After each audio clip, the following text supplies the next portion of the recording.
Hello दोस्तों, कैसे हो आप सभी। आज मैं आपके लिए कहानी लेकर आई हूँ, मम्मी मेरा क्या कसूर है। आज कविता अपनी सहेली डिम्पल के घर गई, क्योंकि जब उसके ससुर का निधन हुआ था तब वह मायके गई थी। वहां से आने में 15 दिन लग गए। फिर स्कूल जाने लगी तो टाइम नहीं निकाल पाई। मन में गिल्ट थी कि एक बार तो जरूर होकर आना चाहिए था।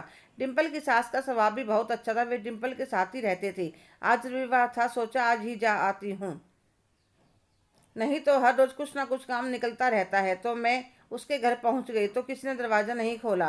तो मैंने उसके फ़ोन पर फ़ोन मिलाया तो वह बोली बराबर वाले फ्लैट में शिफ्ट कर लिया है, तुम्हें बताना भूल गई थी, और वह बाहर आ जाती है, मुझे अंदर ले जाती है। कुछ देर बैठने के बाद मैंने पूछा, डिम्पल आंटी जी कहीं नज़र नहीं आ रही, सो रही हैं क्या। अरे नहीं, वह मेरे जेठ की गई हैं। उनके नाम जितनी प्रॉपर्टी थी उन्होंने उसके 3 हिस्से बराबर के करके तीनों बेटों में बांट दिए।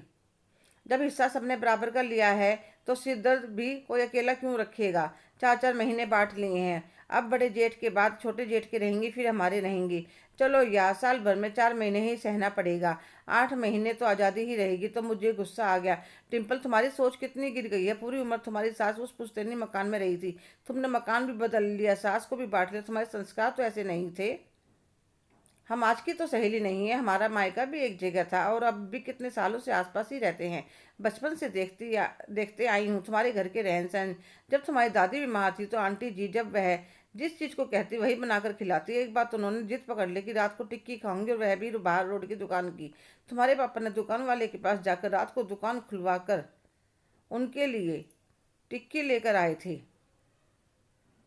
कितने महीनों तक तो रात को उठ उठ कर 2 2 चम्मच जूस की डालती थी तुम्हारी दादी के मुंह में, कहीं गला ना सूख जाए।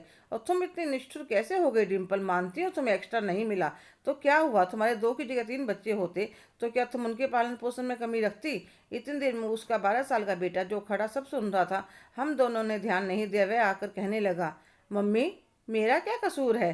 क्या हुआ बेटा। मम्मी आप तो पूरी उम्र मेरे साथ रहोगी तो मैं कब चैन से रहूंगा, मेरा तो कोई भाई भी नहीं है। डिम्पल उसकी बात सुनकर चौंक जाती और कहती है, हाँ बेटा मुझसे बहुत बड़ी गलती होगी, देश भाव में मैं अपने संस्कार भूल गई। कविता तुम्हारा कैसे धन्यवाद करूँ, तुम सही मायने में मेरी सच्ची दोस्त हो। मैं कल ही जाकर सासू माँ को घर ले आती हूँ, कभी ना जाने देने के लिए। हेलो दोस्तों, कैसे हो आप सभी।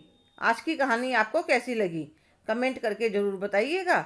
अगर आप मेरे चैनल पर नए हैं तो प्लीज़ लाइक शेयर सब्सक्राइब करना ना भूलें। धन्यवाद।